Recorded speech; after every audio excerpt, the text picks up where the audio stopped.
हयाई के जितने भी तरीके हैं फहाशी के, उनके पास भी मत जाओ, खा वो एलानिया हो या खुफिया हो। फहाशी से मुराद हर अल्लाह के कानून की खिलाफवर्जी है। हया, गैरत, असमत ये बहुत बड़ी अकदार है अल्लाह के कानून के मुताबिक। इज्जत और गैरत का तहफ़्फ़ुज़ ये कुरान करीम की एक बुनियादी कदर है जो इस्लाम अपने मुआशरे में चाहता है।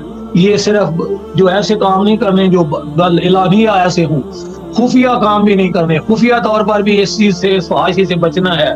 ये आप अपनी अमली जिंदगी में इतलाक करके देखें किन किन चीजों पर इतलाक होता है इनका। जितने भी इस हवाले से फहाशी के मंसूबे हैं उनके बारे में आपने खबरदार रहना है। घटिया शायरी, घटिया किताबें, घटिया नावल, घटिया ड्रामे, ये सारे के सारे इंसान के जो अखलाक को, किरदार को दागदार बनाते हैं और उन्हें इस तरह से सबक देते हैं कि ये चीजें इस तरह से की जा सकती हैं, ये सब फहाशी में शामिल है। इनसे इज्तनाब करना है।